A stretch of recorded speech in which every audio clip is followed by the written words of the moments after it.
welcome to another episode of Graphic Ramblers. Ooh, spooky. Too spooky for you. Yes. Here we are with Mark, Matt, Nellii, and Science Officer Chris. hello again. Yes, we are back. Today is a special episode because it's October, or Spooktober. We're not going to talk about comics this week. I know. We're breaking the rules, even though there are no rules, because this is like that thing where Uncharted territory. where you're not supposed to talk about it.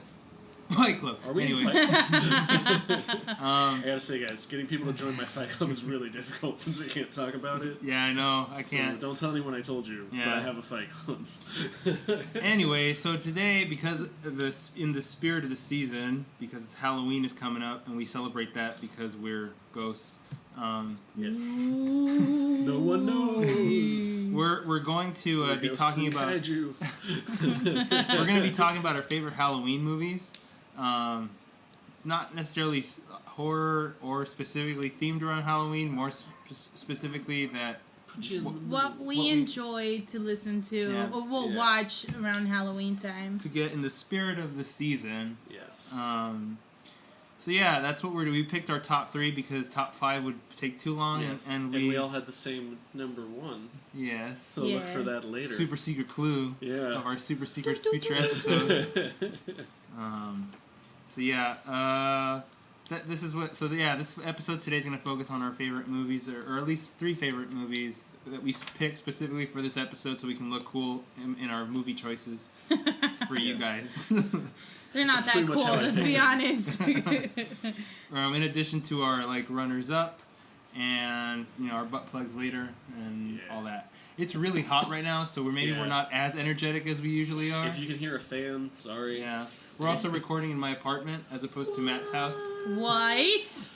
We are? Actually, you don't even know. I could be alive for all we know. We could be in hell, which we are. It's called California. Jesus. It's not even summer anymore, guys. We got in your car at 12:30, and it was 102. 102. Yeah. I can feel my brain melting. Yeah. So, yeah. I don't even think I have a brain at this point. All right, who would like to start off with the list? Do we want to start? Science Officer Chris, you want to start us off? Yeah. Okay. What is your runner-up first, or your honorable mentions before you go into it?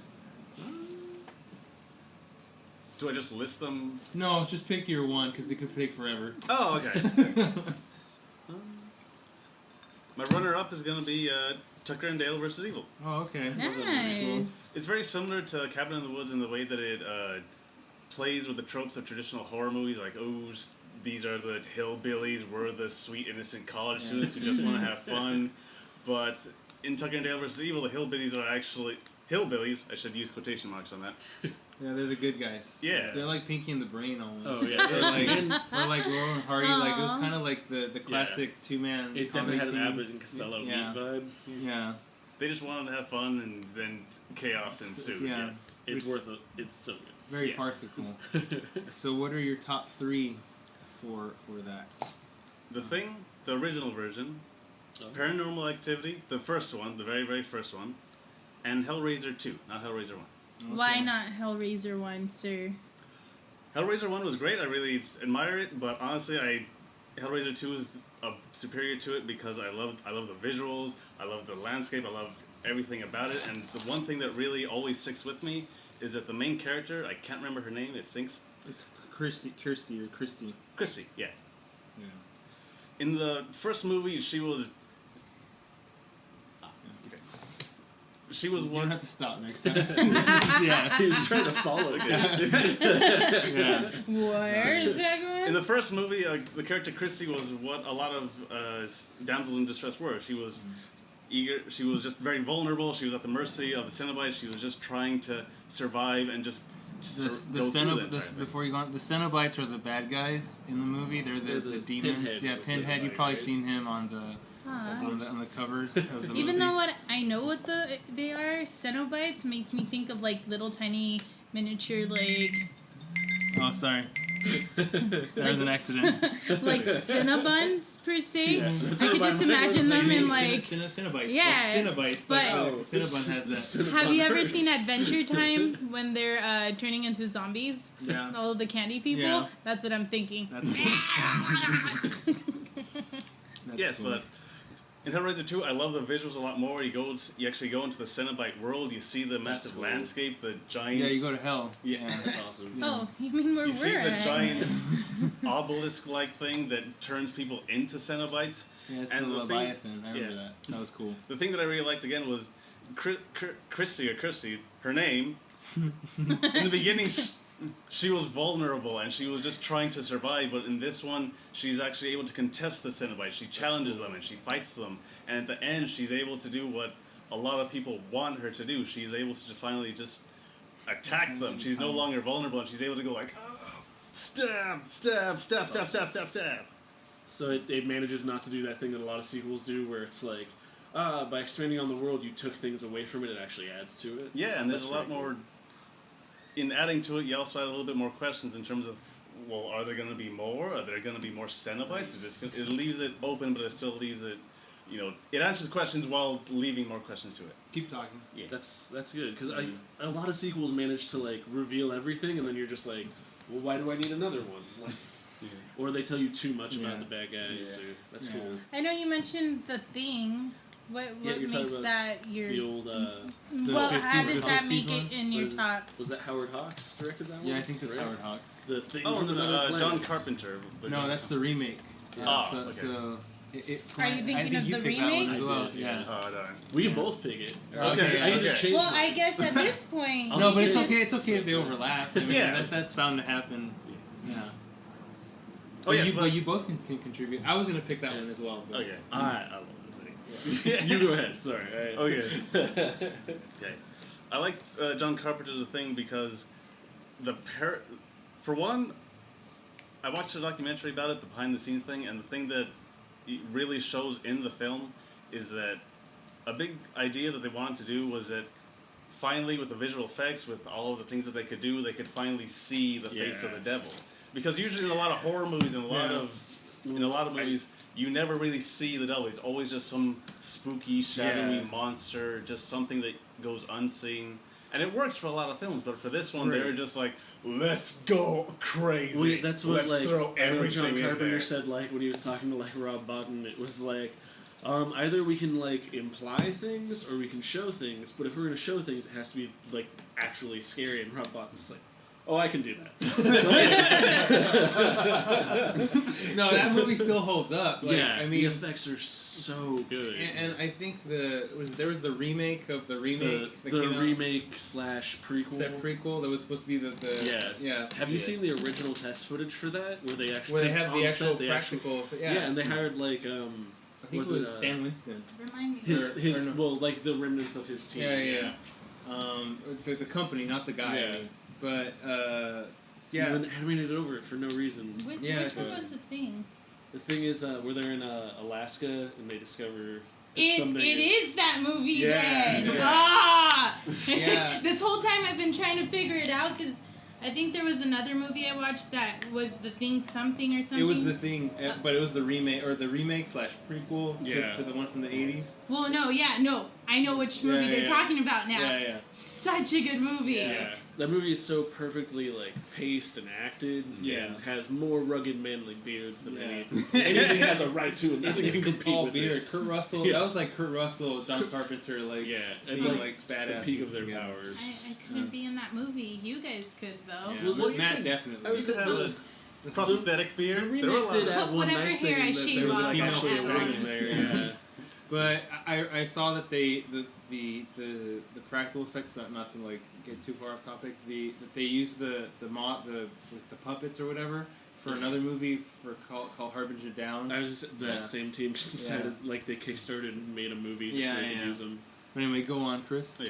But something that, for me, what really sticks with me with The Thing, the John Carpenter version, was that, for me, I hate parasites And I hate the idea of just something crawling underneath your skin and like living off of you. You're like your body betraying you. Yeah, that movie's totally body horror. Like, yeah, right and there so with Cronenberg. The effects in that movie hold up for the that time head, it was. When the head melts off the table, it's That's super neat. Yeah. Like it was practical effects, right? Oh yeah, there was no Yeah. CG in it. That part where the mouth chomps down on the guy. Like, They actually had a guy that was an amputee, and then that's how they were able to get Fun fact about that one: that guy who gets the amputee was wearing a mask. Oh yeah. And like one of the other guys like came to set, and the mask was so good that he was like, "What the fuck did you guys do to his arms? Has he been an amputee this whole time?" Oh my god. That's awesome. Yeah. All right, and how about your last one was Cabin in the Woods, right? Oh no, my last one was Paranormal Activity. The first one. Right? Oh, that's right. The first one holds up. Yeah. I haven't seen it since the first time I saw it, so I've been burned out by everything. Among other things. What I really liked about the very, very first Paranormal Activity, fun little fact, let's see, when Steven Spielberg first saw just like a little personal DVD of it, he couldn't get out of his room. Something was wrong with the lock, and so he was just like, "No, it's the movie. The movie has somehow cursed me." He was like, "Call a locksmith." This is real. Yeah, but what I really truly liked about the first Paranormal Activity was the vulnerability of the characters. Because if you were just like in a random horror movie, this is what you would do. You would be looking for answers. You wouldn't know what is going on, and it's basically like living with an invisible puma that comes around at a very specific time of night. Pumbaa? Why a puma? Oh, A puma. puma. Oh, I was like, Pumbaa from The Lion King? No. Like a mountain lion. Yes. Yeah. I'm thinking of Puma like in Talladega Nights, you know, I just the picture jaguar? Puma whisper like sneaking up behind you in the dark. Hakuna Matata. Motherfucker!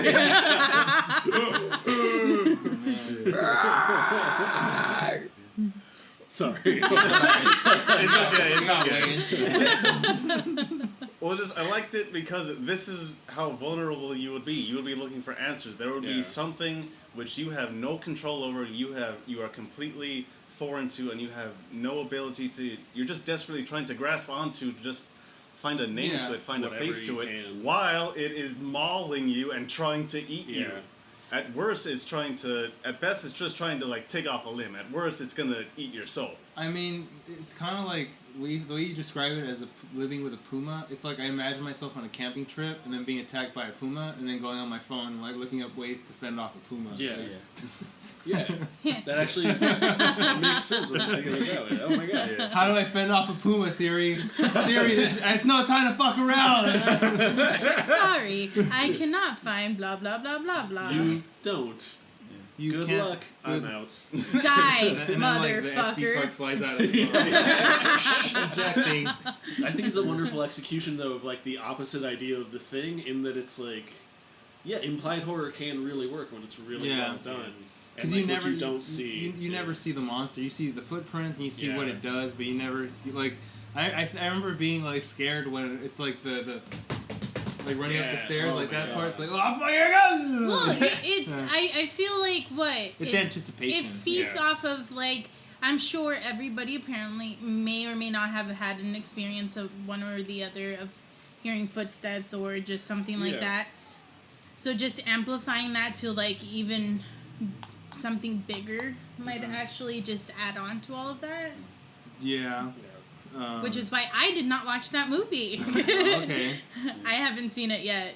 It's really None good. of them actually. The first one is probably the best one. The other ones are like fun. Isn't there like 4 of them now? There's the like last 5. one was I think the last one's coming out soon. Yeah. the Day of the Dead one or something. I don't know. It's like the Like final chapter. The Hispanic gentleman one, or was that there's the another fourth one. I think that was like That's the fourth. the marked ones. Yeah, it's the fourth one. The marked one. They're gonna come out with another one now. What? The Ghost Dimension. The They ghost go dimension. to the place of the ghost or something. It's very poltergeisty, but terrible. Yeah. Yeah. Found footage poltergeist. Yeah. I'd watch that. Yeah. But for me, the reason I have Paranormal Activity on here the list comparatively with The Thing and with Hellraiser is because with the Thing and Hellraiser, you could try and like put up a barricade. You could find answers, but with this thing, if you have a gun, if you have a knife, if you have a weapon, it doesn't matter. Oh, this thing will come through the walls. It doesn't matter if you have bulletproof. There's no getting away from it. Yeah, it'll still get you. Yeah, because I think the was it the Thing, like, it's sci-fi more than horror, I guess. Yeah. I mean, it is horror, but it's like horror sci-fi. But at least it's still grounded in the natural world. Like, I can be terrified of, like, diseases, but, like, you can, like, at least there's some, like, you can understanding. still set it on fire. Yeah. You can find an answer to it and a solution against it. A way out of the situation. Yeah, something like Hellraiser and Paranormal Activity, because that's supernatural. That's still, like, beyond, like, our human understanding. That stuff's, like, yeah, it's kind of weird. Like, there's a doorway to hell in my closet. Like, what am I going to do? Like, but the whole, like I said, the spooky aspect of it is it's spooky ghosts being spooky. Yeah. Plus, I'm pretty sure on some level, like, there are people, like, who you know, like a friend of a friend of a friend who say, like, yeah, something like that kind of happened to me. Not all the way where I got my face bitten off, but those first couple of minutes, yeah, that happened to me. Yeah, no, definitely. Oh yeah, like we got stories, which not for this podcast, maybe in the future sometime, but yeah. I have stories too. Matt? Yeah. I don't have stories. Matt's like, I'm white. I survived all the horror movies. I'm fine. Never had to deal with this. I'm just the guy in the background in all the movies, like, hey guys, and then you never see me again. No, I'm white. We are scarier than the horror movies. Historically speaking, white people are the most terrifying thing ever. Yeah. Yeah. Especially to us colored folk. Is that it? Like, is that? I could just imagine Matt is that going all your around. thoughts? Like, overall, what are your thoughts on your picks? Do you feel like there's any unifying ideas in your Like, list? and regarding Halloween, like, I guess, like, the spooky season. Well, in terms of a spooky season, like, the elements that all kind of tie them together are, I love the really awesome visuals. Yeah. I love being able to see that really amazing, put a face to the devil and let me see how cool it is. Yeah. I love having a moment where throughout the entire run of the movie, you're just like, oh god, they're vulnerable, I really feel for you, I'm worried about you, I want something to happen. But at the very end, they're powerful and they're able to punch the devil in the face. Yeah. I like to see people die. Like, that's just my theater background. So like Shakespeare, I don't want to see I like downers. I like the ones when you're like, there's no escape. ah, fuck, they all died? No! Yeah. Fuck Hollywood endings. Alright, since you two had a similar movie, you want to kick into yours? Yeah, so, The Thing was on my list also. And then... Do you have any honorable mention you want to start off with? Alright, well, honorable mention for me, probably Paranorman. I know most people would think of it as just like a kid's movie, but, like, some of the scares are, like, genuine scares, which I enjoy, but then also it's just about the idea of being, like, outcast and not really fitting in, and, like, trying to find your place in the world, and, like, when I saw it, I cried, but then it's got all this stuff that reminds me of, like, Hocus Pocus and other movies like that, and I really love it. It's very, like, it's a... I wouldn't say it's like a kid's movie, but it has, because it's a stop motion, it has that kiddie It has that Nightmare Before Christmas aesthetic. Yeah, it's the same team who animated Coraline. Oh, okay. Did this with a different director. Also a good movie. Yes. Neil Gaiman. Coraline, way more Shit, scary. at this point, let's just name off all of the good stop motion movies. Because they're all Halloween except for Wallace and Gromit. So. Oh, James the Giant Peach. Yep. James the Giant Peach. I think that counts as a Halloween movie. They fight skeleton pirates. Which is Jack Skellington. Yeah. Also. Pirate Jack Skellington. Yeah. Le spooky. Yeah. So obviously better Jack Skellington. Yeah. Anyways, sorry to cut you off. So I just love Paranorman. I think it's great. He looks like our friend John Lance. He does. Yes. You saw our RoboCop episode. Mr. John Lance. It's up there. It's up there right now. Go to YouTube. Unless you're already on YouTube, then just click over. It's actually 3 videos. Yeah. Some goodness. RoboCop's RoboCop is 2 videos. Is it 2? Yeah, 2. You're thinking of our 24-hour comic day video also. Yes. Just kidding. Just 2 videos. Go watch that one too. Watch that one too. Which Yes. we'll mention more about it after our mentions on our butt plug section. Alrighty, let's start off your list, Maddie. Alright, so The Thing is on my list too for a lot of the same reasons. The Thing. but Waka like waka. I think it's. I feel about it the way I felt about like when we were talking about the Killing Joke, where it's like there's not a thing out of place in it. It's so like meticulously constructed and plotted and acted, and like I know like halfway through filming something happened and they just had to stop. So John Carpenter had like half the movie and he still had the other half of the script, and he just went through and just like tore out whole scenes and re-edited the half of the movie that he had until it was perfect. And then they went back and finished filming. Wow. So I think in the same way that Brian Boland was kind of given carte blanche, like by accident, John Carpenter was too, and so he got to make a perfect movie. That's amazing. Like, and then you got Rob Bottin's special effects. He's the same guy who I believe did the second most iconic werewolf transformation in The Howling, the one where they bubble up instead of just growing. Yeah. Oh yeah. And I love that one. Yeah. But he's just amazing. Like I said, when the head melts off the table, it's just, and it's also just like so perfectly shot, and it's very atmospheric. Like they really use like silence, that like a lot, like very like ambient noise. Noise within the scene. They don't use music as motion cues. Mm-hmm. Which is even more eerie than actually having that suspense music in the background. When Kurt Russell's character is going through the ice tunnels to the spaceship, and it's just him, a flamethrower, and the sound of footsteps. Yeah, it's you just want something to happen. Also, Wilford Brimley is in it. Yes, and Wilford Brimley is awesome in everything. I've got diabetes. No mustache. No mustache. Also. Yeah, no, I just love that movie. I feel like we said a lot about it. Yeah, no, you already summed up all my feelings on it perfectly. Do you have anything to add to it, Chris? Oh, yes, I do. It's that's how much I enjoyed. We watched it a few weeks ago, actually. Did you? I watch it at least like once every 6 months. Yeah, so. it's a classic. Well, not to just completely focus on the special effects that are amazing, they're absolutely great, but something that I really want to touch upon is what you said, the atmosphere of paranoia, because it's height of Cold War tension. Like, who's who? Yeah, that's very. That's a super John Carpenter idea. Yeah, especially in all his movies. But sorry, go on. It's just, it makes you doubt. If you were in that, if it makes you think for just like one quick second, if you were in that situation, you would doubt yourself. You would doubt everyone around you. Yeah. And we've seen it many times, and even I still like with David Keith's character, I'm just it's because the end scene where they're with the ambiguity too. Yeah, it's just so ambiguous. Like it's so good because you don't know. Like, and it's I like movies where that's a thing where you do think, as opposed to just like, well, that was good. I like the part with the explosion, you know, like it's like, well, was he or wasn't he, man? I still stay up at night thinking about these things. What's that? Oh, sorry. So I want to add one little tiny moment, just to like add on to it. Just there are those constant moments where like, well, we should kill that guy. We should kill that guy right now. He's right here. Well, what if you're wrong? I don't know. Yeah, no, definitely. One part where they're like testing the blood to see like who is who. When they're like, okay, Kurt Russell, the other guys, we're clearly past the test. But that guy, they're like, oh yeah, we're ready to kill you. But even the guy himself, he's like, it could be me. You can see it on his face, like, I'm probably gonna die now. I am. There's a very good chance I am this horrific monster, and it's inside me. Like, I should prepare myself. I should die. Yeah. Well, that's moving on. Yeah. What's number 2, All Mister? right. I gotta go. Probably. Rest in peace, Wes Craven. Scream. Oh yeah, it's a good one. I love Scream. It was one of I grew up like too scared to walk down like the horror movie aisle as a kid. I did, but it still terrified me. Yeah.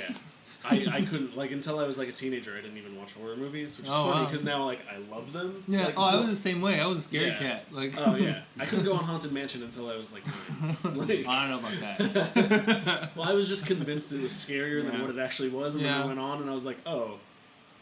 Grim grinning goose. Grim grinning ghosts. They just want to socialize. They do. Murder. That whole song. You try to say it.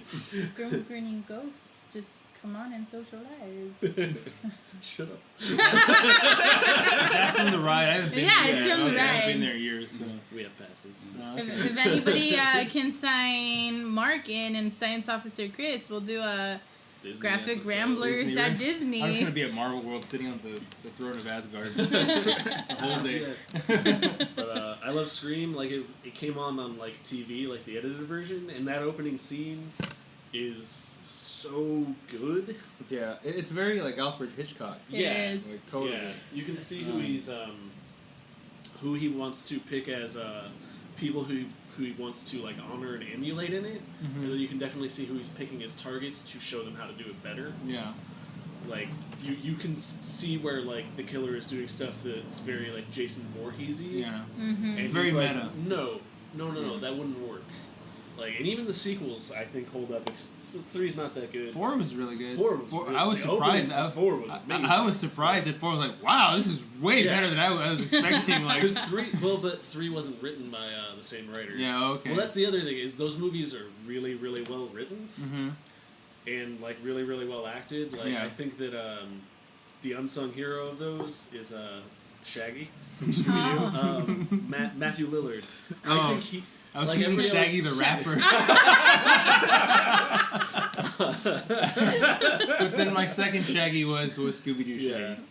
I think he's like amazing in that. I think people like forget to watch him because Billy Loomis is seen as like the main villain. Yeah. Spoilers, by the way, for this. But not for 20 years, but movie. 25, 20 years. I like Like, how Shaggy was your go-to versus like I couldn't think of his SLC name. Punk. What was he better in? Hello, Scooby Doo. true. I mean, I Such love a good SLC movie. Punk, but yeah, no. who doesn't though? I think like yeah. You're lame if you don't. Yeah, seriously. If you haven't seen it, go watch That's it why. now. That's where It's really Steve-O's nickname comes from. Nice. Yeah. My friends used to call me Heroin Bob because I had a mohawk Nice. and didn't do heroin. For like a week. I had a mohawk for Just like kidding. It's because It's Matt's a joke. hero. years. He's a very feminine hero. He's a heroine. Is that gonna be like my new nickname because of my hair? Sure. Just kidding. No, You can be no Heroin Bob. gracias. Heroin bug. Heroin But bug. I really like Scream for its meta qualities. Yeah, like it was the first, like what is it? I remember in my film classes that it's part of like this deconstruction of the genre and And stuff. Scream 2, I think, actually, in some ways does that better, but isn't as good of a movie. Mm-hmm. But its deconstruction of like genre and genre tropes is a little bit better. Yeah. Scream 4 was a deconstruction of the deconstruction. Yeah. Like it was just like It was insane. It was like fourth Because dimensional meta. and the way that it was like acknowledging like, well, everybody now does what Scream did. Yeah. Because like Scream was the thing in there, so it was like I mean that opening scene is great too. And like it's got amazing cold opens in all of them. Yeah, much like Scream, like the first scary movie was heavily influenced by Scream, and then they all just kind of like were not as good afterward. I think it's just watching Wes Craven wonderfully build on ideas that he presented in the very underrated New Nightmare. Oh, that one's really good. That one's really super good. meta and stuff, but I Yeah. think Scream like builds on those ideas and does it even better. Yeah. But I love Scream. It's one of like my first favorite movies. It's probably my favorite like horror franchise. Mm-hmm. So I love the Scream movies. But number 1 is the best. So Alrighty, and moving on to number Trey. Ghost. Oh, 3. gotta go. One of my all-time favorite movies, not even just in horror, is Wolfman. The original one with Lon Chaney Jr. Nice. Mm-hmm. I think Good stuff. It's so good. Like, not even the remake could kill it. I actually like the remake, but Yeah, Benicio del Toro is pretty good. Yeah. Anthony For what Hopkins is terrible. for what it is, it's pretty good. But yeah, like the OG is like Yeah. is king. I think like Lon Chaney, like Junior. Yeah. He just gives such an amazing, like, subtle performance, like, even behind the makeup. He's really good. I mean, Yeah. like, there's a lot. I mean, they call them B movie actors, but like, I see like, Lon Chaney Jr. or Boris Karloff and Bela Lugosi. Like, they're really Boris good. Like, Karloff I mean, and Bela it's But because they Lugosi. got so, like, typecast into things. because Bela Lugosi, like, especially. Like, he's in Wolfman. Yeah, he is. He's the Romani guy. He, apparently, like, I was reading... Wasn't he supposed fought, to? No, he fought so hard trying to get that part Yeah. because he wanted work. He Mhm. wanted to be the Wolfman. Oh, And really? the studio just said no. Yeah, I remember. I've They were read like, "Oh, different you're things Dracula." about it. I read different things like he Yeah. didn't want to do it because he would be covering his face. That was Frankenstein. Oh yeah, But yeah. this was after Dracula when he couldn't Yeah. get work anymore. Yeah. Because everybody just wanted to cast him as monsters, and he was like, "Well, then I may as well be in a good one." He Yeah. tried to get in Wolfman. He dies but, in that, I recall. Yeah. Right? He gets killed by the Wolfman. But like Wolfman is just I love it so. Like when I was a kid, like every other Halloween, I would dress as the Wolfman. Like now, I look like the Wolfman in real life. his fur coat. Yeah, It's true. But I think like he gives such an amazing like subtle performance. Like even behind the makeup, Yeah. you can see him like, I don't want to be a monster. What am I? What am I doing? Like that's what the movie is really about to me. It's very like I hate sounding like a fucking douchebag, but he has a very nuanced performance in his. Yeah, no, definitely. It's not just like a B movie like I'm a monster now, and I'm going. Like it's very much like the struggle of being. Yeah. Dealing with what you've got, it's like a Marvel comic book. Like exactly. I'm finally tying it to like Werewolf comics. by Night is good because it's just the Wolfman movie. Yeah, it's like I'm a freak. Like you could see like a lot of comic book tropes. At least like in the Silver Age, where it's like I'm a freak now. Point to the Hulk being either Frankenstein or Dr. Jekyll and Mr. Hyde. I always thought of the Hulk as being tied a lot closer to his performance in Wolfman. Yeah, I would say Bruce Banner is like Lon Chaney Jr. in the I can't Wolfman. control it. I want to control it. Someone please help me. Yeah. And even when he's got that makeup on, like I did that drawing for Inktober. Yeah. So like check them out by the way. Yeah, follow us on Instagram. It's up there. But like the eyes, just because that's big for me in drawing. Looking at his eyes, like he still has like these really sad eyes. Yeah, definitely. Yeah. And I actually think he might have been. His dad is also like a horror legend. Yeah, Lon Chaney Sr. I actually think Lon Chaney Jr. is a better actor. But I think Lon Chaney Sr. never really got to do any speaking parts. Yeah, but I just meant like just like the things he does with his face, even buried beneath the makeup, is like, oh my god. There is one Lon Chaney there. Sr. movie called London After Midnight where he plays a vampire that was just lost and like nobody's ever seen it. Like there's only like still images of it. He looks really weird in that. But I've always wanted to see one talkie, and then he like that was like right before he retired. Yeah. But yeah, Wolfman, so good. Holds up. Any of those old school like monster movies. Let's be honest. The big three that have like really survived are because those performances are so good and the actors were so much better than like the material. Not to say like the material given to them wasn't good, but I mean like they elevated the material. Yeah, and it wasn't direct. It wasn't a direct adaptation of the material. It was kind of like it was their own spin on. Like the Dracula movie, it's based off the stage play, based off the novel, versus the actual novel, which I think the closer one to that is Bram Stoker's Dracula, which is amazing. It's amazing, and it's amazingly bad at the same time, but it's amazing. No. The movie is amazing. Keanu Reeves' accent. I'm looking for Count Dracula. I think like Francis. And I too, I'm British. Well, I mean, if you want, like, if that's all you say, we can transition into mine, like, because that was gonna be my honorable mention. Yeah, Bram Stoker's Dracula. I have it on DVD. Like, oh man, I think everyone has that on DVD. Yeah, I have the set where it's in the Robert De Niro Frankenstein, which is way worse. That one's pretty good. No, it's not. So Robert De Niro does some cool shit in that. Robert De Niro's great in that movie. Kenneth Branagh, right? That's pretty cool.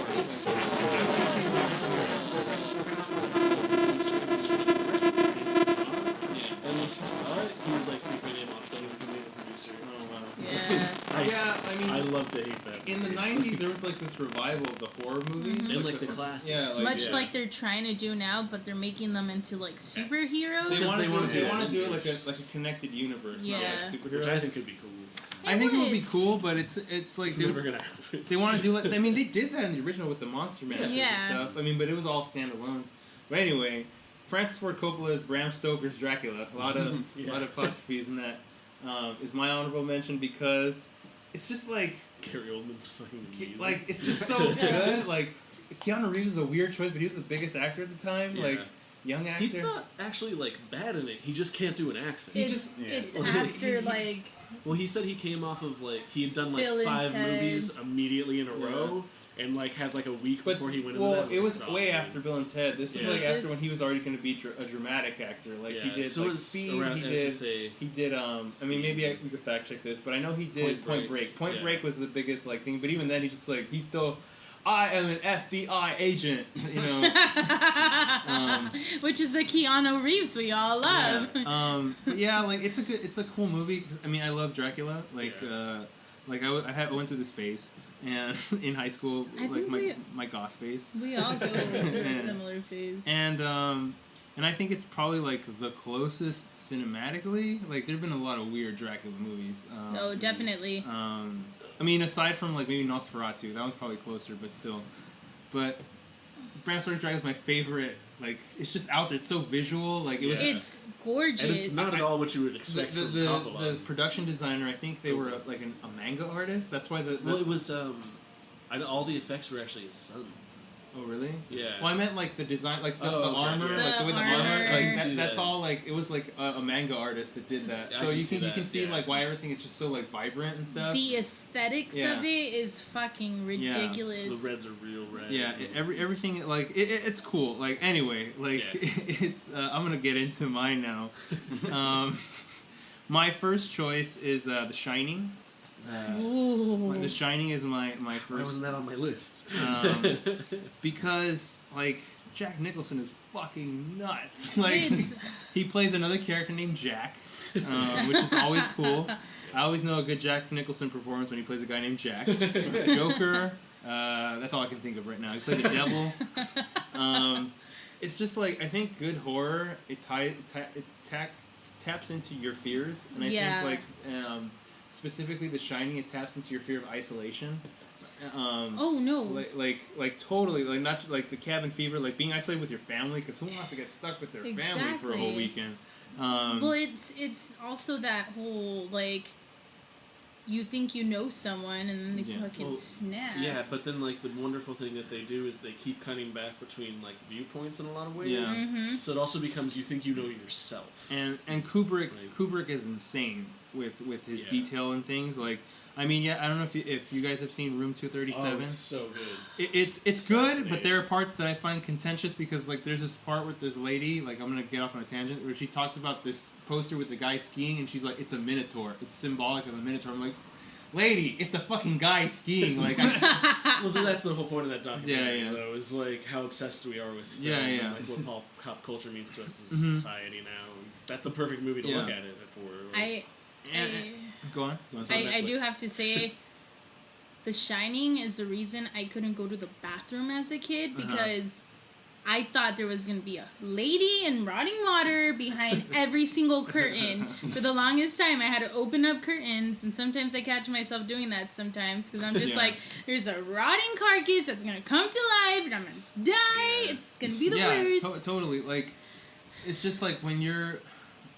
I think, like, what it comes... I mean, say what you will about, like, all the conspiracies or whatever, and, like, Kubrick's thing, like, even... It's not even accurate to the books. Stephen King hates it. Like, well, I think it's a good movie, but it's, like, the worst adaptation. It's, like, the worst adaptation. Mm-hmm. There's a reference to the book in the beginning that if you've read the book that you'll see and you'll get it, but... It's pretty great. I think what it comes down to is just being left alone with your thoughts will drive you fucking insane. Mm-hmm. And like that's what happens. Like maybe if you need a drink, maybe that'll drive you insane too. I don't know. I'm not an alcoholic, but I mean I drink a lot, but I wouldn't call myself an alcoholic. But maybe that's just an alcoholic. Actually, for is this an intervention? But yeah, like what it comes down to is like if you're left alone with your thoughts, you're gonna go fucking nuts. Like, definitely. You can't, especially if you don't have like something to focus on. Like Jack's a writer. And, like, I write comics, and, like, God forbid we go end up at a hotel for a weekend, and I'm just left alone. They're going to murder us all. Yeah. So we don't make any plans with Mark. No, but I mean, like, as long as there's booze, we're good. But I can make that happen. Really quickly, two things I want to add on to this. Is just, damn it, I forgot one of them. But the second one was that that's actually how... Mary Shelley created Frankenstein. Her and her friends, they were just trapped. It was a contest. They were trapped inside of their big mansion place because of a giant storm. And so they said, listen, we're all going to go insane if we don't do something. So let's just have a contest and just come back. Who can make, like, the spookiest story. She decided to invent science She invented sci-fi horror and, like... That is why Frankenstein is my favorite book ever. I think there's, like, I think I read somewhere where, like, books in general were created by a woman, so like we owe like you ladies a lot, Nellii. Why, thank you. That's like my favorite thing is like fuck any fanboys who are like women can't do sci-fi. A 16-year-old girl invented it. Like, Yeah. Like, I think Kung Fu was invented by a woman as well. So. Yeah, it was. It was a woman was gonna be. Let's stick to the topic. Okay. Okay. But I also remembered my. I'm on the clock right now, by the way. So Okay. say your point. Okay. Nellii has to get through this as well. The iconic scene is just where it's, the wife looks at Jack's work, where so the entire movie you think, oh, Jack's okay. He's a little frustrated, going a little bit. I knew that. But that was not. Then you think, oh, he's pretty okay for the most part. But then you see all work and no play makes Jack a dull boy. Yeah. The weeks and weeks and weeks it took to write all of those pages. Yeah. And that scene is iconic. Continue back to you know Kubrick actually made his secretary type all that out? Yeah, in different languages for the translation as well. Yeah. Like. He didn't let her photocopy it. He made her type out every page. That's awesome. and he drove Shelley Duvall insane. Oh yeah, and so he was pretty fucked up to her. But yeah, Shining's my number one. So this is like. Sorry. It's one of those movies we can sit here and fucking talk forever about. We'll probably do a Kubrick episode eventually. Yeah. Right, most likely. As I was saying this, I thought like, oh, I should have said Eyes Wide Shut, but whatever. Eyes Wide Shut. My second choice is it's Alien from Ridley Scott, because it's basically a haunted house story but in space. Like it's like Paranormal Activity in space, but with an alien instead of a demon. Like first off, like H.R. Giger's like designs on the alien planet, like it's fucking insane. At 24 Hour Comic Day, we sat with our friend Megan Madrigal. She works for Aspen. She did a sci-fi comic, and like the aesthetic of that comic reminded me of Alien, which I thought was very cool. But it's just like it's pre like holograms and like iPhones. Yeah, it's just like, no depth. buttons and lights. Yeah, everything feels real. Yeah, everything feels real and lived in. I remember in the Star Wars documentary Empire Dreams, Ridley Scott's in it, and he talks about how George Lucas created the idea of the used future, nothing looks pristine. So he was influenced a lot by Star Wars in creating that that used aesthetic. Like these people live here, they're truckers in space, and they do shit. Yeah. Why would it look shiny and chrome? Exactly. Nice. We always yes. Sorry. Always comes back to Max. But I read this article where it's the main point of it is basically about male rape. Like that's the biggest. The writer thing. Dan O'Bannon has said like I went after men. Yeah, like it's like I still get uncomfortable with that scene where John Hurt's like that. It's just and like the maybe not so much in the first one. Yeah, maybe not so much in the first one, but in Aliens, which is also awesome. Yeah, I actually like Aliens better. I like them both, but they're different movies to me. Aliens is action. Aliens. What did James Cameron say? He was like, the first one is a horror movie, and my movie is a terror movie. Yeah, it's about Vietnam. overwhelming you. It's Vietnam. Like it's basically Vietnam. Oh yeah. But like in the second one, the face hugger looks like more vaginal and like feminine and stuff, and it's just like the little one, the baby aliens look more like penises. Even. Yeah. So it's basically a dick erupting through your chest and then killing you, which is like what women fear every day, only like all the time. Me, I'm just like, oh fuck, like a dick's gonna rip out of my chest and like kill me, and then it's gonna turn into an even bigger dick and kill everyone else. Like, he's gonna have a little dick that shoots out of its mouth. And like, it's just endless dicks like everywhere, just killing everyone with dicks. Like, it's the fucking patriarchy incarnate. Like, that's like that movie works on so many like levels and subliminal ideas. Yeah, and like I think like the design of the alien, like it's like it used to be terrifying to me, but now it's just cool. Like like dicks are cool. Like big evil dicks. You heard it cool. here, kids. Mark Martinez loves dicks. Dicks are cool, guys. Who doesn't love a dick? No, dicks can be evil. What is it like? It's just like such a like. It's like the thing about isolation. Like maybe it's just me. Like maybe I just have a terror of like being isolated, even though I like living alone. Like it's just like you're in this confined space, and then this thing wants to murder you, and then like. You have to work, and then the android, like, he's also, like he's gonna choke you to death with a rolled-up newspaper. Yeah. It's also, like, it's the beginning of, like, the corporate entity as like evil because like it's like we have to preserve it for the company and stuff. Like it's overall it's like so cool, and like Sigourney Weaver is like awesome in it. Like just real quick, I'm gonna go completely off. What did you watch Prometheus? Yes, I've seen all of the Alien. Did you enjoy it? Yeah, I really liked it. Yeah, it's fucking gorgeous. It's basically Lovecraft, H.P. Lovecraft. I think we've talked about this before. Like, I know we did on the pod. We did on the videos. We've talked about it. But we did on the on our I think our Fantastic Four one, which we should also talk. We were talking about sci-fi in general. So. I like Prometheus. It's they're all different movies. Definitely. I'm not really a fan of the third one, but it has its charm because I remember I saw the trailer for the third one where it was going to be basically teased as aliens on Earth, and then was not that. But, is that when she gets sent to jail? Yeah. Alien Resurrection it kind of made me feel like the first one because it has this weird like you saw like fisheye and like Dutch angles and like it's kind of like it makes you feel disoriented. Maybe it's because it was a European director. I don't know. I was gonna say it has a very Euro vibe. I didn't know that. The director was French and like I forgot what else he's done.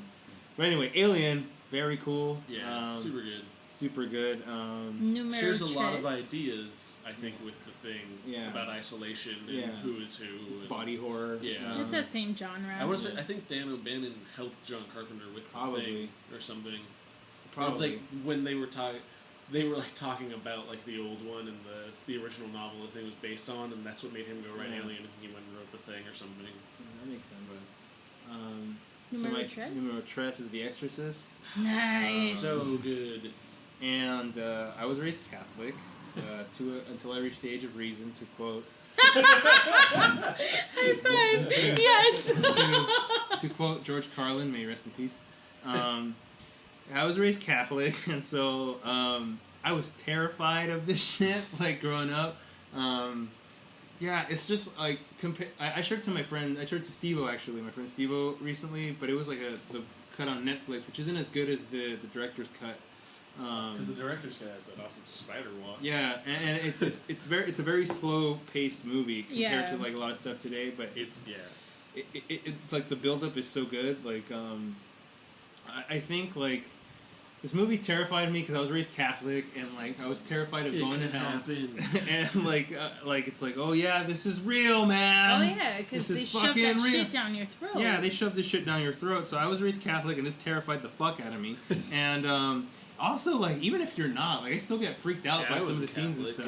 It's just unsettling because of like the idea of like a lot like The Shining, like we don't know what someone is capable of, whether or not it's because they're possessed by the devil or a haunted house. Yeah, I think it has it's that Paranormal Activity. It has a lot in common with Paranormal Activity because it's a supernatural thing, and like what it comes down to, like all the horror movies, what they all come down to is like it's fear, but I think fear of the unknown is like the most terrifying thing you could ever have, and like this specifically is outside the realm of science and understanding, and they do. That's the like, point they drive. Yeah, home. They drive it home. It's like almost sci-fi with a little bit of supernatural elements because of they take her to the doctor and they run all these tests, and the horror shit doesn't even happen till like the end. It's just kind of like it's subtle. A slow. I think most good horror movies, it's a slow burn to ratchet up your tension because I think it was Wes Craven who said it's about like turning on a valve of relief. Yeah. Like it gives you permission to let it out, and I think that's one of the things The Exorcist does really well. Is unlike a lot of these where it has ambiguous endings, The Exorcist ends. Yeah, it is not ambiguous, and it lets you feel relief. The ambiguity is the film itself. It's the story because you don't know, is this science, is this demons, and then like I've seen like analyses on this movie like so much because there's one aspect that I think no one ever really talks about, and it's kind of controversial. I just want to add a trigger warning for sexual abuse. We'll put that in the beginning, or like in the description. In the description, we'll make sure to put that. There's this thing like the producer guy. You know, I forgot his name. He's the director of the movie that the mom's in. Right. And there are parts where he says weird things while he's drunk, like where he says like, "Oh, she touched me," stuff like that, and then. Reagan, the main girl, she repeats those things, and there's this kind of like this thing that maybe she was abused by this dude. Oh wow. And like it's kind of like I forgot the movie. There's another movie about abuse where that happens, where it causes like a poltergeist and stuff. Oh. I forgot what the movie was. I think it's an American Crime. Okay. But like it's kind of like there's a lot of like stuff that you miss, and like the more you like look for these things, it's kind of weird. Like there's like this woman like in the party who looks like the demon, like she's dressed in black, but her makeup is done like that. Like there's the subliminal flashes of the demon's face too throughout the movie that are like amazing. That like it's very Fight Club. Yeah. Tyler Durden is the demon. Oh my god, guys! I smell a crossover sequel. David Fincher, call me. Yeah, but like when it comes, like I said, like it's this fear of like what the fuck is out there, you know? Yeah, like, and death. And these and nothing can stop it. Yeah, like these supernatural things. Like I mean, like a movie like I don't know, like Armageddon. Like an asteroid's gonna hit, but like. I understand. I know what an asteroid is. Yeah, I don't know what a fucking demon is. Yeah, it's an insurmountable. You can't even like begin to like think of it. Yeah, it's beyond you. It's like Lovecraft. Like the idea of cosmic horror, something so terrifying that it just breaks your mind and you go insane because of it. But or like Chris said, like seeing the face of the devil and what does it do to you? Yeah, like it's just nuts. Like so those are my three. 3 wonderful choices. Yes, I know. I have good taste. So that leads us to Nellii. Hello. What are your 3 and honorable mentions? Okay, honorable mentions. Is it Hocus Pocus? It is. Well, okay. We said spooky things that get us into the Halloween spirit, which doesn't necessarily need to be something that's a horror, scary movie. Or Halloween theme. Yeah, it's personal to you. As a kid, that movie scared the shit out of me Hocus a little Pocus? bit. Yeah, Oh, really? just a tiny bit. They eat kids. It does a good job of what like any good horror comedy should do. The monsters are very rarely the source of the comedy. The monsters get to be scary. Yeah. And then everything around them is funny. Doug Jones is in it too, which is awesome. Yeah. I should explain. I was a scaredy cat of things like you guys were when I was a kid, but I embraced that shit like a motherfucker. Like I was just like, all right, everything spooky that I can watch, let's fucking go for it. Casper, I considered something spooky, and I was like, Addams Family, Hocus Pocus, anything I could name, I was just fucking on it. So, Hocus Pocus it's up there. It's up there, and I think it's one of those movies, even like generations younger than us, still enjoy a lot. I think there are some 90s references that the kids won't get, but who the fuck cares? They don't make any direct references. No, not like pop the way culture. Yeah. It's more like dress-wise and like... Dude, Hollywood. Nice. This is ice. I just turned around for you people who can't see, and it's supposed to be like ice shaved in the back of my head, like in the movie. Yes, Chris? I wanted to say this. I'm the same way as you, Nellii. As a little kid, like, I was terrified of stuff. I didn't have a firm grasp on, like, special effects, so when I saw a guy's face melt, I actually believed that kind of happened. But I would always go back to like the horror aisle in the video store to watch again. It's true. Like I would watch R-rated movies like at 8 years old. Yeah. Oh, that's what I was gonna say when you were talking about The Exorcist. That's one of my sister's favorite movies, and they were watching it at my other sister's house, and she has kids that are just like a year younger than me, my nephews, and they left it on, and everybody left the room, and they left my second youngest nephew, who was like 8 at the time, alone at like 1 in the morning watching The Exorcist. Oh no! I watched The Exorcist alone as a kid, like couldn't sleep for weeks. Sorry, that was off topic. But yeah, like everyone in this room has enjoyed that movie, and it's not Halloween until I see it's gonna be on ABC Family. Yeah, and it's got so many like neat things. Like I could think of Hocus Pocus and just think of so many different like parts of the movie that are super iconic. Like I love when they're. We could just do an episode on that. On Hocus Pocus, let's be honest. Down anytime of year. All right, let me move on to my list. Yeah, so Hocus Pocus is Nelli's honorable mention. The most honorable mention. The most honorable of mentions. All right, From Dusk Till Dawn. Holy fucking shit! So good. That movie is just. Ha. Ha. Script by Tarantino, directed by Robert Rodriguez. It's everything you need to know about it. Like George Clooney pre-Batman. Yeah, It's no. the one that got him Batman and Robin, actually. It was so good. Like that's Now all I hate could this say movie. about that movie. It just everything of it, the spooky environment, just. I like seeing Mexican people as vampires. It's always white people. Like, Yeah.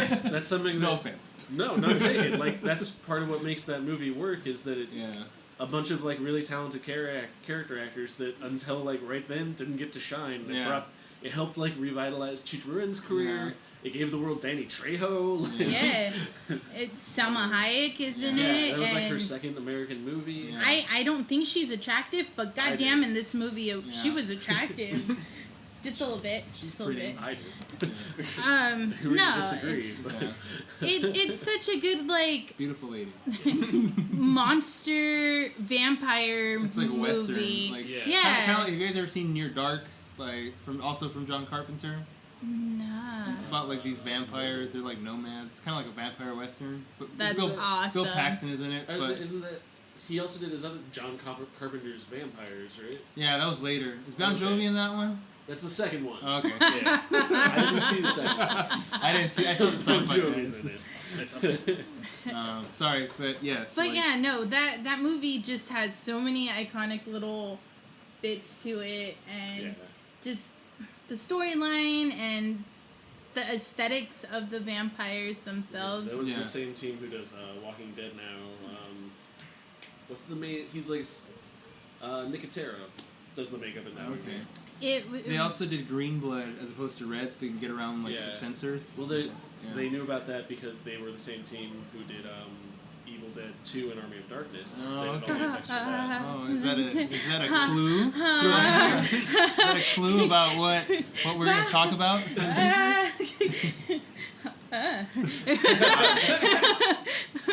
Matt, your charm is amazing. That's the charm of Sam Raimi. But just everything about that, the dialogue, just the way it panned Tarantino's out. acting is really good in that. It is. Yeah, It it's is. the only time. Like he really improved in that He just one. gets to play Quentin Tarantino, a weirdo who likes horror foot movies fetish. and feet. Yeah. I know my blood is gourmet. I fucking buy that shit. It's no. You've got Tom Savini in it. Oh yeah. I love Tom Savini as an actor. Tom I think Savini they in need to put him anything. in more Yeah. stuff. Like, He was really good in what is it, Planet Terror? yeah. Planet Terror. Have you seen Martin? Martin? The vampire movie? He's good in that. No. Oh, That sounds great I've though. not seen that one. It's good. Well, I think what I like the aspect of it, it's a zombie movie with In a lot of vampires. ways, Mhm. When you think about it, just Yeah, because it's like in was it Night of the Living Dead? They got to board themselves up. Like, Exactly. Well, which was going to be an Tarantino honorable and mention. Rodriguez. So Yeah, they Robert like Rodriguez to, is a huge. They like to draw a lot on their influences Yeah. very directly, and I think this one does. That's how I do my comics. I'm just like I want to be like the Tarantino of comics. Yeah. It's gonna be like it's gonna have cool soundtrack buttons. the on the side. Martinez of comics. Mark Tarantino. Tarantino Turner. All right, I'm just gonna spew out this next one because I know it's gonna have a bunch.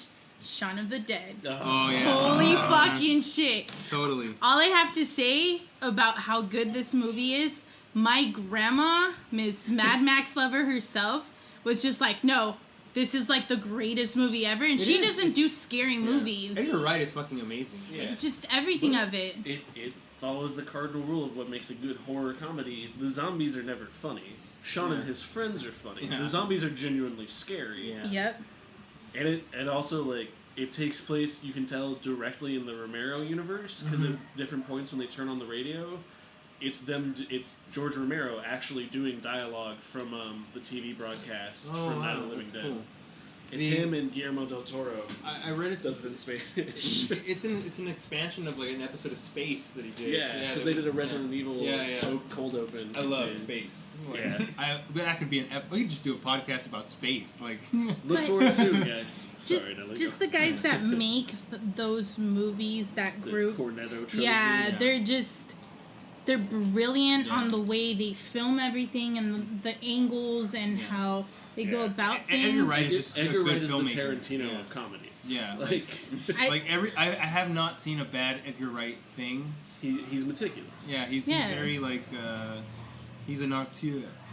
And I liked the beginning, how he's so like oblivious about everything that was going on until he gets home. Yeah, because I also think like it's a good romance movie because like he's going through the breakup. Yeah, Yep. It's a rom-com column. Yeah, and like I think that's how you feel when you go through a breakup because like the world doesn't matter. I am sad. So fuck Exactly. everything. And then Yeah. finally like maybe when shit gets really real, like oh fuck, like I have to like think about like life right now. Yeah. Forget my feelings. Like but yeah, like it's a really The way they did the sequence of like how they do their action plans and just even down to the ending where his friend is a zombie but they're still playing video games. yeah.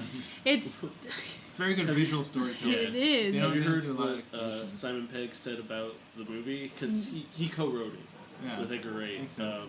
He's co-writing and, Star Trek. Yeah.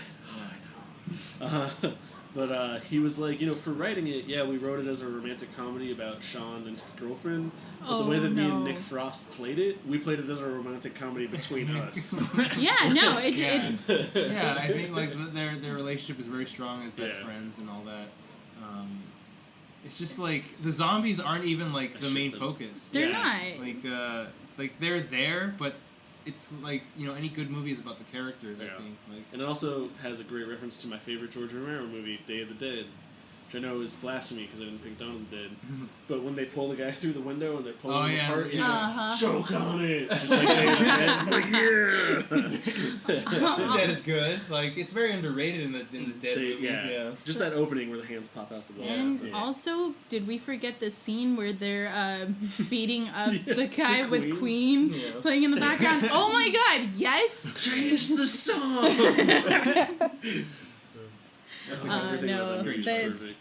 No, I was surprised none of you actually mentioned it. Yeah. I went with more of like the funnier end of because even like you're lighter.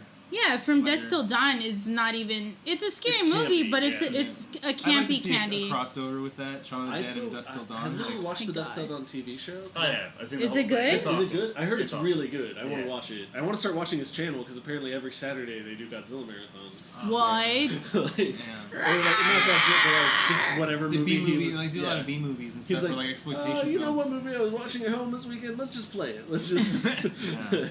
All right, and number 3, my all-time favorite, anytime. Here we go. Oh my god, Mr. Fucking Beetlejuice himself. The ghost with the most, eh? Dude, that movie was my life as a kid. You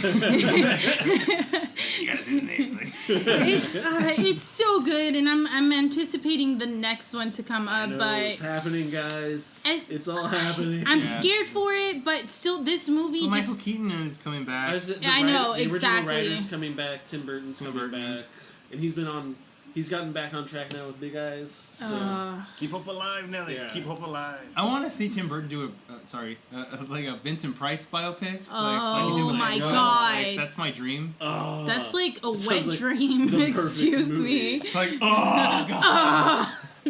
Splash. Sploosh. Is more like it. Yeah. But no, Beetlejuice So from good. like V. Neil's amazing makeup job in that movie. Yeah. It's fucking ridiculous. Miss Argentina, still one of my favorite characters on that. Fucking A. Just I like Run Over guy. He's like their tour guide. Hey, follow me this way. And he's just on a coat hanger. I think Chris and I have both dressed up as Beetlejuice at least at one point in our lives. Yeah. That's how influential this movie We went is. to Halloween shops. Have you seen now that they sell sexy Beetlejuice. costumes? Oh really? Yeah. Which What is upsets that? me, but then it's just like that, but like It's a dress. it's It's like a vest thing that just shows boobs and like a super okay. short skirt. Oh, But okay. and then you're supposed to do your hair and makeup like Beetlejuice. But I'm Yeah. like, all I picture is a girl walking up, just hey there, how you doing? You want to fuck?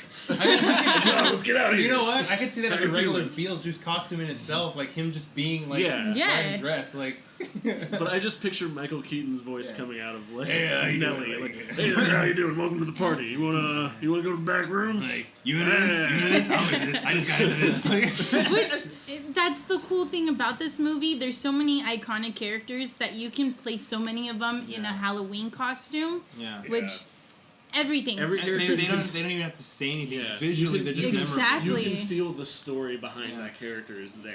And like, I forget sometimes that Alec Baldwin and Gina Davis and the whole family. Yeah. I forget. Exactly. There is a plot. There's It's- like, it is not just Michael Keaton. it's not just Michael Keaton being like, basically, he would have been a good Joker if he had not been Batman. Oh, like, yeah. he would have been an obvious choice, obviously. But this was pre-Batman. And the cool thing about that movie, it's like pretty much like all of my movies I've picked. It's a campy movie, but it does have some spooky aspects to it. To a point, I would say it's campy. I think it's pretty heartfelt. Like it's like it's. It is, but it tends to. You could watch it for a good time and not, you know. The writer described it as like a positive look at the dark side of the afterlife. Yeah. Like kind of like, well, I'll mention this later, but I don't consider it campy because like a lot of times when I think of campy stuff, it's stuff that's bad but you enjoy it, but this is like actually like really good. Like, and like true. you enjoy it for its genuine quality as opposed to like, dude, this movie sucks, but it's hilarious. You know, like The Room. But I think or like something. the visuals and like it's the color palette is Yeah. very intentionally over the top and campy. Yeah. In like in a John Waters way. I think it's more like like kind of like expressionistic. Yeah. Yeah. Since Tim Burton has that, like at least back then he had this Tim more. Burton clearly like masturbates to the cabin and Well, yeah, Everything is 'cause- exaggerated and it's very like Edward surreal. Scissorhands Yeah. and just. Yeah, it's all of his early stuff is all about fairy tale. Yeah, and it's very visual. Yeah. Like it all ties together. Yeah. I just can't get over how great of a movie that is, and it's so Halloween, so hard. Yeah. Can we go home and watch that, guys? Yeah. We are home. For We're sure. at my home. What? If you stay here and watch it, we'll... Excuse me, I just burped. Is there any other movies you guys wanted to honorably mention? I did want to bring up The Conjuring. Like just quickly, like no detail. Yeah, super quick. Do you want to do like 5, 3? Yeah, The Conjuring, super good movie for spooky time of this time, our generation right now that's coming up. Good stuff. It's a great movie. Nightmare on Elm Street is mine. I love Wes Craven. So I don't know if you could tell from like Scream being on my list, but yeah, I like all of his movies. But no idea. Matt's wearing a Scream mask. Yeah. Always, I always wear a Scream mask. Yes. Chris. Science Officer Chris. Sorry. Adam's Family and the Babadook. I haven't seen the Babadook yet. Yeah, those are good. I had a crush on Angelica Houston. I still do. Who doesn't? Yeah, and Raul Julia is really good in that. Like, So good. He's always He's good. always good though. Welcome to Street Fighter. Yeah, I was gonna quote it, but I don't want to take up my time. Take over the world. Was it Babadook was gonna be it, but I would say VHS 2. VHS 1 is alright. It's pretty good. It's interesting. VHS 2 is way cooler because it's just so like I would say watch VHS 1, but then watch VHS 2 because you want to get the VHS 1 for foreplay and then get the money shot for VHS 2. Yeah, that's one. The other one I would have to say would be Cabin in the Woods. Cabin in the Woods was like almost made it to my list. Josh, I think it's on my list too, but just didn't make the cut. At least the one that I was going to speak about. Yeah. It's very like it's just really good. It's just very meta and like. I was just about to say that. Yeah. I did forget to mention House on Haunted Hill was my fucking shit. The 1959 version. That's a good with Vincent Price. Dude, everything about that movie. Favorite thing ever. let the right one in. Let the right one in is very good. I love that one. Yes. I would say from Cronenberg, David Cronenberg, because I love Cronenberg. The Fly and Scanners. The Fly because Jeff Goldblum is Jeff Goldblum and he's a fly. Yes. And then that end scene is just so fucking heartbreaking. But terrifying. Yeah. Scanners. It's kind of like Akira, but like with adults, and like it's about what is it? Like drugs and like psychic powers. Very cool. No. Yeah, you've all seen the video of the guy's head exploding. Like that actually came from something. Yeah, that movie is awesome. They Live. They Live. Oh, They Live. Also Carpenter. Another Carpenter movie about not wanting to be fighting the man. Fuck the system. I came here to kick ass and chew bubblegum. Rest in peace, Roddy Piper. Yeah. Rest in peace, Roddy Piper. Yeah. Piper's Pit for I life. to see that whole movie. We can watch it. Yes, movie night, guys. Ramblers movie night. yes. Live tweets. Oh my god. I would say Nightmare Before Christmas as Oh well. yeah, Corpse Bride. Yeah. Franken Weenie. Oh, and Blair Witch, I think, because I like.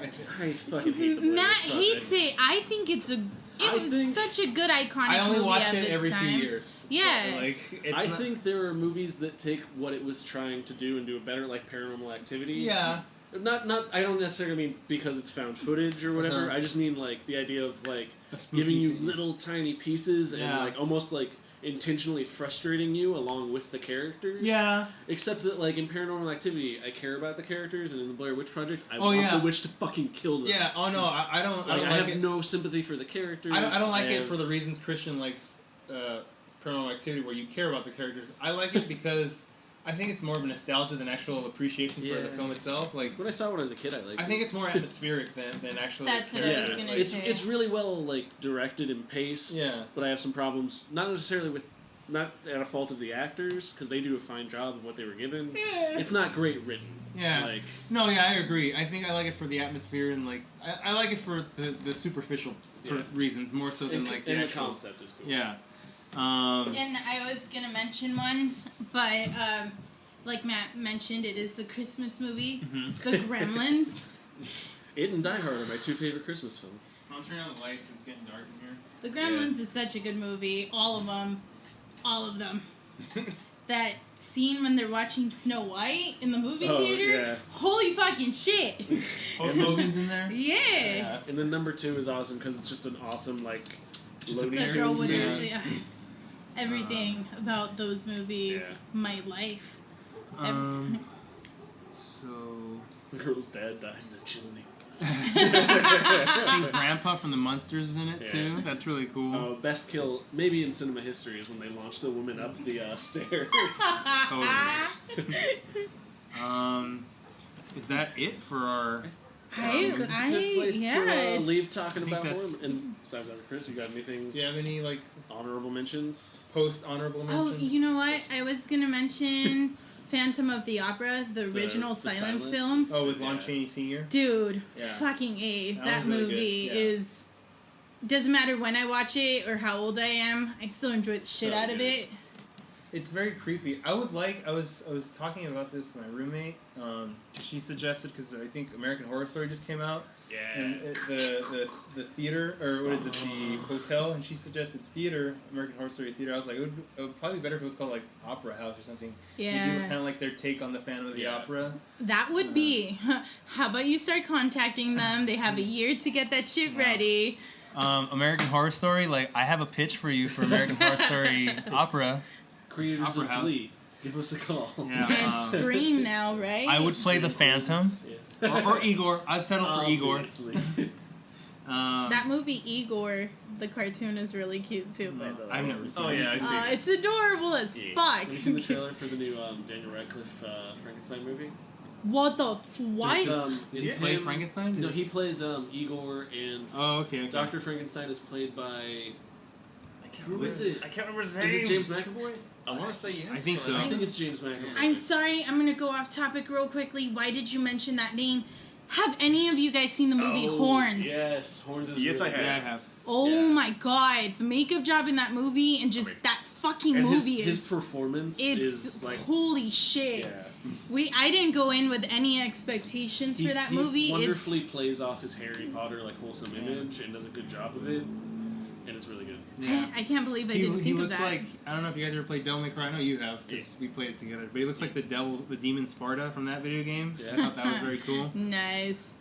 Yeah, no, that was a really good movie. Sorry. It's based on a book written by Stephen King's son. Oh yeah, Oh. Max Brooks, Not aka Max Brooks. Isn't that his No, pseudonym? that's Mel Brooks' son. Oh yeah, yeah. I thought it was a pseudonym. No, he's the same guy who wrote he writes Lock and Key. The comic. I have that. Joe Hill. Yeah, Joe Hill. He also his book of I knew it short was a stories. sort of I've read that. Yeah. My Father's Mask is amazing. But I'm looking at. I typed in Harry Potter Frankenstein. It's supposed to I did it again. it's gonna bring up the same things. Yeah. It's called Victor Frankenstein. Yeah.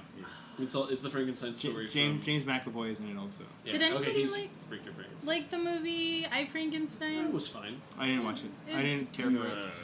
I watch anything. I thought visually it was like really neat and had some cool ideas. Bride of Frankenstein. Yes. I like Frankenstein, but I think Bride of Frankenstein is a better movie.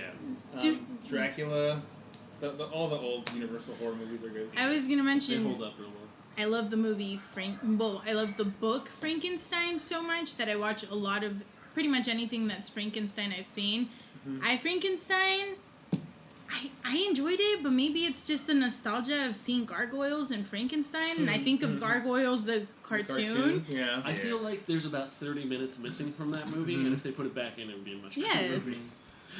I think just Aaron Eckhart wanted to do something cool. He's good in it. Oh definitely. Aaron Eckhart. I haven't seen it, so thank you for smoking that movie. Oh yeah, he is really good in that. That's a great horror movie. What is it? I believe this all started when we asked Science Officer Chris. We went off topic. Sorry, bro.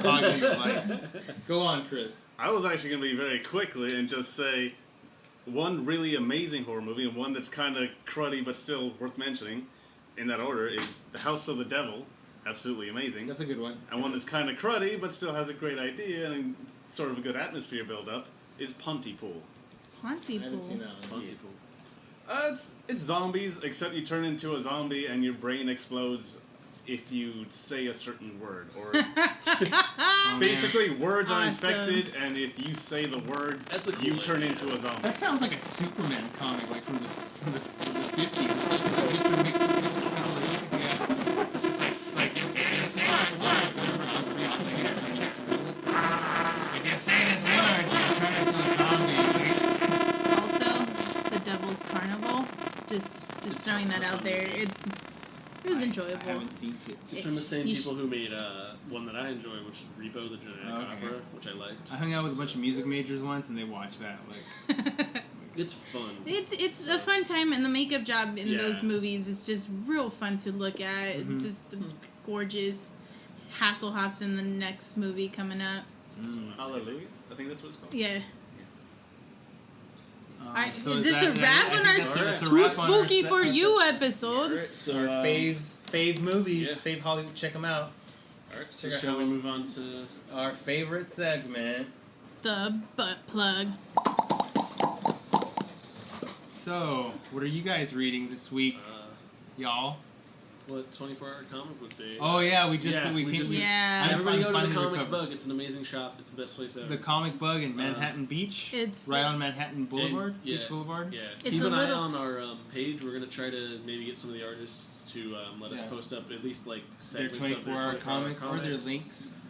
Today we posted one from Christine Hipp. It was called "It's My Party and I'll Die If I Want to," and it's amazing. Yeah, it kind of reminded me of what we were saying about Beetlejuice and like making the afterlife like fun and stuff. Even though I don't want to spoil it, but like there's ghosts. Yeah, go read it. I haven't finished reading it. Yeah, but it's pretty great. Tell her to make more of those. Yeah, you should do it as a series. It needs to be in my life all the time. If you're listening, make more. Yes, you can find it on our Tumblr. We reblogged the link to it. It's on Imager. It's also on our Facebook. It's on our Facebook as well. So go check it out. There were a lot of good comics. Our comic, Bonesaw, which is awesome. Bonesaw is ready. I got you for 3 rounds. Hey Mark, what's that smell like?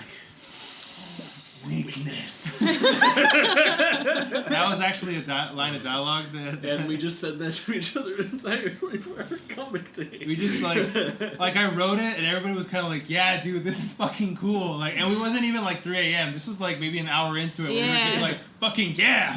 Get pumped. All I have to say, if you haven't watched the video of the 24-hour montage, you should just watch it. It sums it up pretty well. You can see us slowly dying of sleep deprivation.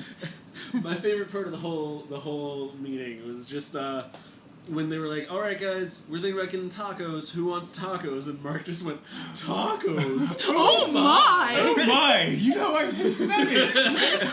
But not joking. He was just really excited. I was like, tacos. oh my! I was like Pops from regular show. Oh my! We're having tacos. This is Oh, Spanish, you God. know? See, that was your version of me getting super excited when I saw somebody walk in with ramen. I was like, where did you get that? I need that in my life. If I was really down for the ramen, because it was like top ramen, the instant ramen, I would have been like, oh my, we're having The ramen ramen. today. This is splendid. Pizza for breakfast. Honestly, Oh like I ate my. a lot that day. Like every time I left, I would really. He was the Brad Yeah. Pitt from We would, Oceans. like look away from Mark and look back and he'd be gone, and we'd look away and we'd look back and he'd be back with pizza. Yeah. Not just What did I pizza, miss, just guys? random fucking snacks in his I had mouth. pizza, sandwiches, tacos, burritos, donuts, String cheese, cheese, cookies. pepperoni, cookies. Fucking A, you name. We had fucking not schnapps. With scotch. Scotch, right? Thanks Andrew. to our Andrew. Andrew Aronson. He Which- also did a cool comic. We'll His post comic it. Yeah. is really cool. Also, his birthday just passed by yesterday, Happy birthday. So happy He birthday! was I our did- table mate. Yeah. So- he was super cool and Yeah. does his stuff in a really eccentric, weird, different way. Yeah, it was a collage comic. Yeah, it was really Hello. cool. We're having a guest right now walking through the apartment. It's all Oh, no, right. you're good. You're good. You're good. Yeah, no, typewriter. He was the reason why. Yeah, we'll probably post it after we record this. Yeah, So we'll look for our message, Andrew. yes, it was just fun. Like Yeah. even though It was we a good wanted to time. die. It's Yeah, all half around half off comics. awesome Yeah. time. Too, Yeah, so. I got Sailor Moon 1 and 2. Yeah, I got Hey. Annihilator. Oh, I guess we could get into our what are Yeah. we reading. I finally picked up after years of wanting to get it. I got super excited when I found out they had the Amazing Joy Buzzards, which I remember like when it came out, it got like compared to Scott Pilgrim, which I can kind of see, but it's actually very different. It's a black and white book about like Bands. fantasy and a band. Yeah, I So, want to read it actually. I I just finished the first one. I'll bring it. Oh, I'll bring it yes! up. You can borrow it. Yes! But all you need to know about this Fucker, comic you're book reading it before I am. is that they're like a punk band who are supposed to be bigger than the Beatles, and they also have a magical genie named El Campeon, That's who awesome. is also a luchador. Campeon. This sounds amazing. Yes. Oh yeah. I would write this if Yes, it wasn't yeah. already written. I'm shocked it wasn't that I didn't have to like tell you, oh, we can't do that for a 24-hour. Actually, I comic. do have a comic idea about a band that's like super like hyper fantastical. So like you know, that. man, I'm in. Okay. He's in the band, guys. Yes. Jinx. Hey, I would also like to just head over to our Instagram. I'm doing posts there first. From now on, I've been bad about it, posting it there first, but I'm gonna be better about it for Inktober. If you guys want to see some cool art, Spooky for you. I'm gonna maybe try to talk to other people too to like see if they want to like send us pictures to post up there for Inktober. Matt also does commissions if you ask him yeah. nicely. Oh This yeah. time of year, I'm just gonna say it now, starting now officially as we ramp up to Kamikaze, and because it's my Yeah. favorite time of year. Black and white drawings, 8.5 by 11, only $15. Yeah. I'll draw you as anything you want. I'll draw any character you want, as long as it's not like offensive. Yeah. So Yeah. yeah, Good to have. yeah. That Yeah. disclaimer, I get to determine what is offensive. And so 20 for color. and yeah, 20 for color. But yeah, that's what I wanted to plug. Hey, What are you- Mark. Yes. What are you reading? I'm reading. Oh, I know. I have an answer to this. Well, aside from let me get into before I talk about Lando number 5, because that's my thing. Before I talk about Lando number 5, I mean, single issues that I picked up were Jughead number 1 with Chip Zdarsky and Nice. is it Erica Henderson, I believe, from Squirrel Girl, Unbeatable Squirrel Girl. Mm-hmm. Paper Girls number 1 from Brian K. So Vaughan, good. Cliff Chang. I love Brian. Oh, it's awesome. Lent it You to okay there? Oh. yeah. That's what's her name from Mad TV? Lorraine. Secret Wars number 6 came out, so Nellie's taking out her comics right now while I speak because she's ready to tell us everything. My bag is too far. So. So yeah, Jughead number 1, Paper Girls number 1, Lando number 5 because that's Lando. my thing. What have we here? Secret Wars number 6 because We have to keep up with the Secret Wars. Well, not too. At 24 Hour Comic Day, I picked up Grant Morrison's Annihilator because I wanted to sign it to Kamikaze. By the way, guys, just a reminder, we're going to be at Kamikaze. Look for us. Also, the Ladybugs from the Comic Bug, the women's creator group from the Comic Bug will be there. They're the nicest people. They're super talented. Nellii is also a member. Nellii is a ladybug. She is the bug. Yes. If you guys need a mascot, I'm available. Yeah, the Ladybugs will be there. I think Mike Wellman, owner and also writer of Guns A-Blazing, will be there. Yeah. He's listed on their special guests. Yeah. Just so you know, the Ladybugs will be getting interviews from us. So if you don't get to see them there, yes, we will be interviewing the Ladybugs. All their stuff is like they're amazing. At 24 Hour Comic Day, I saw a lot more of their stuff. It's amazing. Yeah, Christine Hipp is a ladybug whom we mentioned earlier. As is Megan. Kelly. We haven't posted her stuff. Yeah, we'll take a picture with them. Yeah, they're amazing girls and very nice. Deserve super cool. all the world and support to just get themselves up and going because they have such great ideas. I think they are all like the next big wave in the industry, and it couldn't happen to people more deserving of it. Indiana Jones herself is in it. Courtney.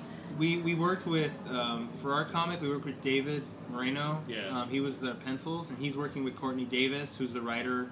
Yeah, I can't talk about their some of their pages. Yeah, it's I can't talk about their comic for legal purposes, but they are working on a comic, and I've seen stuff, and it's really cool. Yeah.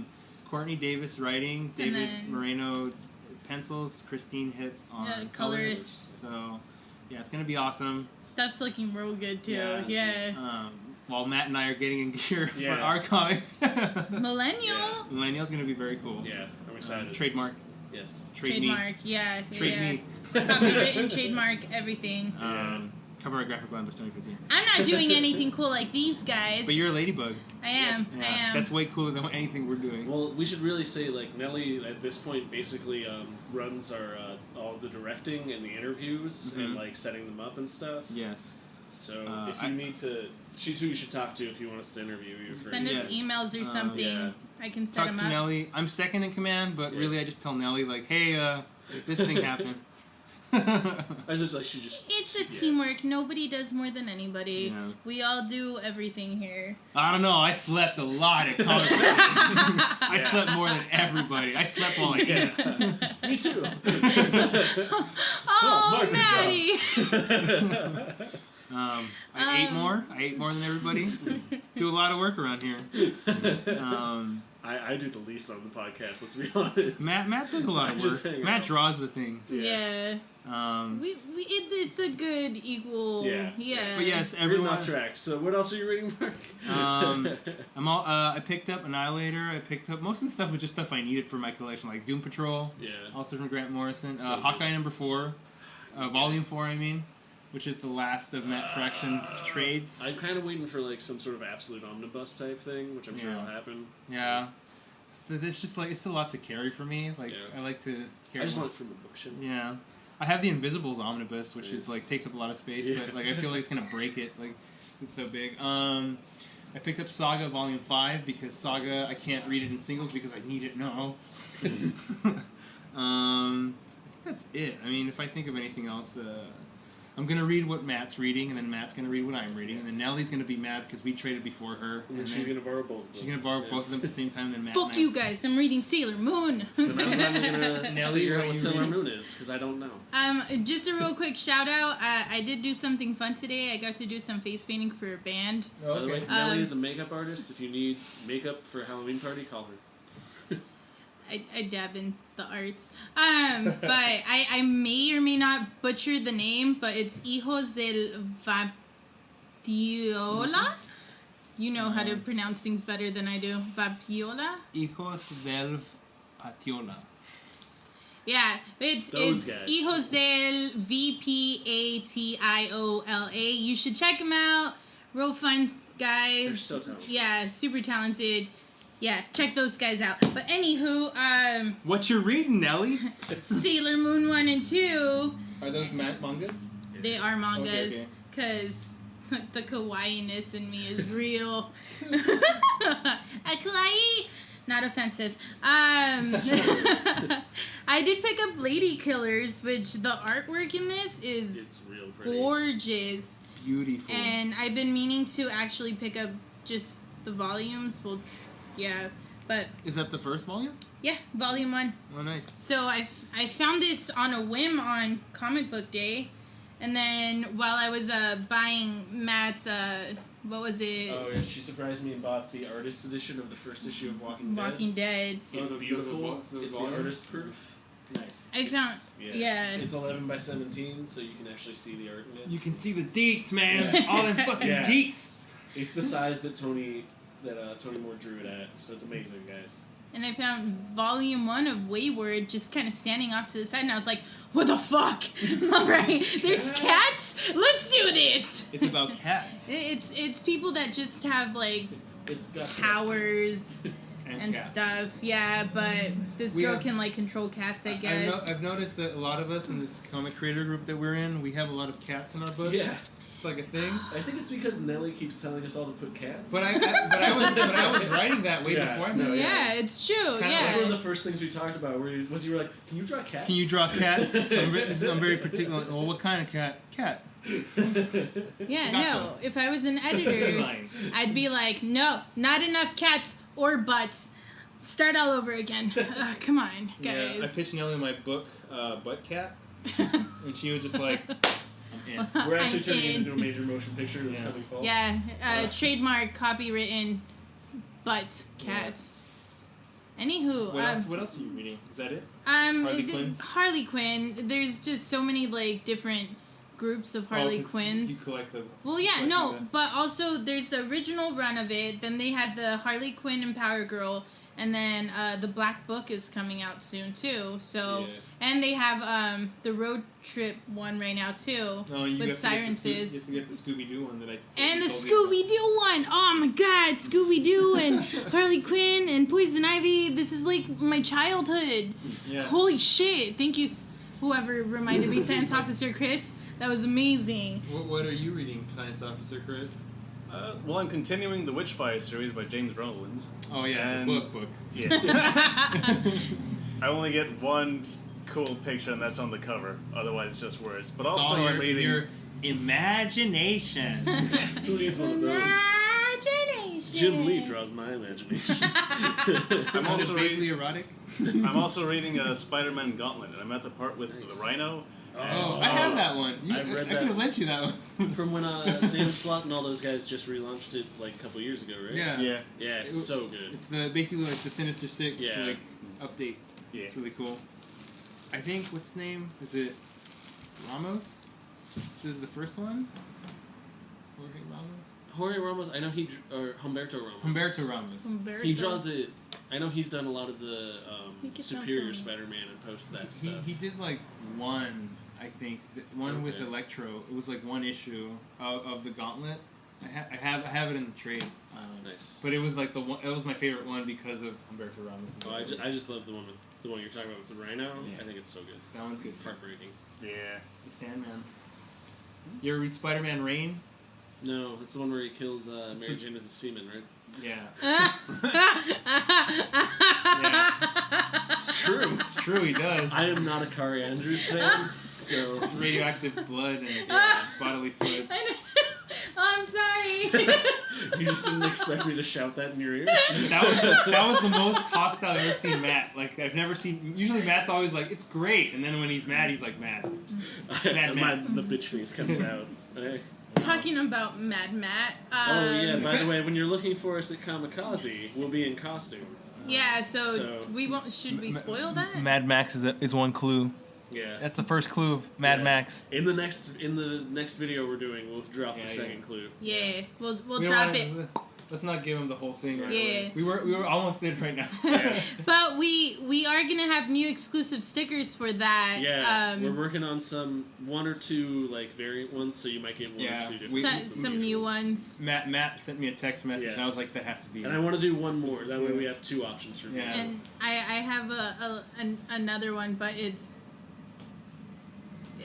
for exclusive members only of It's only ladybugs. It's only be a ladybug sticker. Yeah. maybe it's got a lot if of the ladybugs would like it, we can give it to you to give out at your table. Oh yeah, we Yeah. could. definitely. We won't even Or write- Nellii we'll just, could.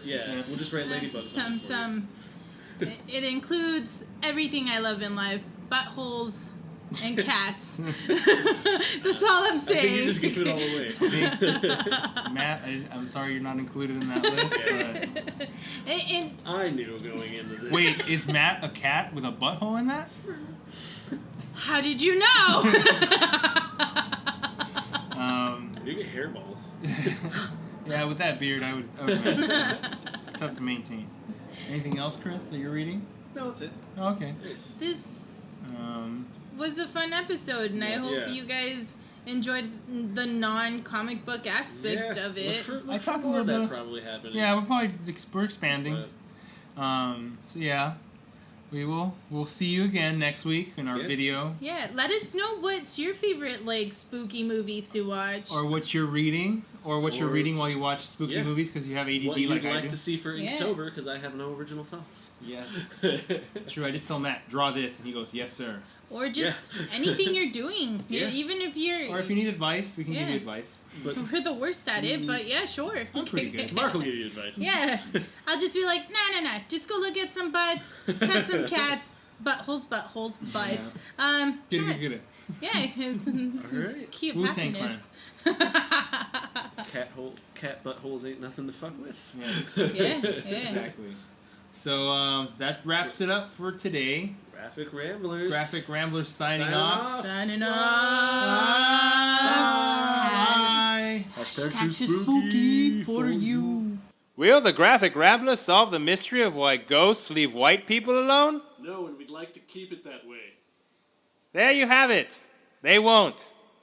That's the Graphic Ramblers signing off. Until next time.